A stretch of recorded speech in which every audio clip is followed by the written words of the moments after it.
So let me shift gears a little bit here. You were recently in a really wonderful documentary called Uncle Tom. Tell us a little bit about what that documentary is, what was at stake there, and what was your experience with that documentary? Well, the documentary is called Uncle Tom, and the underline is the oral history of Black conservatism, because so many people tend to believe that this thing called conservatism in the Black community is new. It is not. When you talk about Judeo-Christian faith heritage, strong family, individual responsibility and accountability, quality education, small business entrepreneurship, and our free market system and service to the nation, all of those stories come together from different Black voices, conservative voices in that documentary.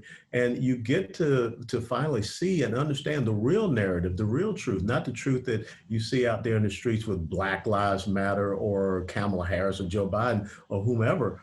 But you get to understand that this is a community that was, without a doubt, aligned with those conservative principles, but yet when you destroyed the family, when you took away good quality education opportunities in our inner urban centers, when you eroded economic opportunities in small business entrepreneurship, you took a community that was about raising up people to be victors, even in some of the worst situations, and you made them victims. So that's what this whole documentary is about, to show people that truth and get them to know that the real purveyors of systemic racism throughout the history of the United States of America, it has not been the Republican Party, for which I am the chairman here in Texas, and also the Republican Party of Texas was founded on Independence Day of 1867, 150 Black men.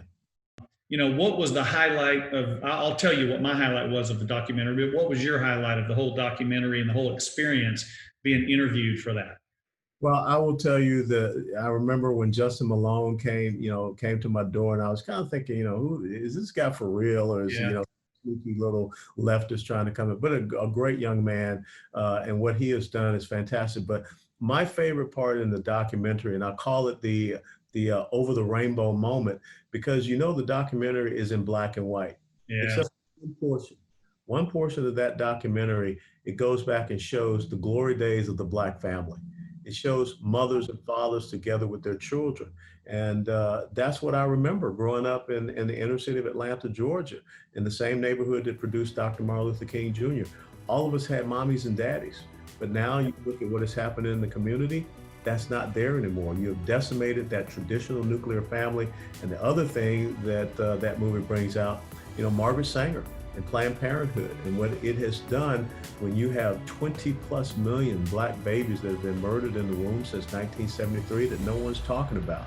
I hear these Black Lives Matter people running around, but the question we should be asking is, which Black Lives Matter? Because Black lives that have been lost to the abortion industry, no one cares about them.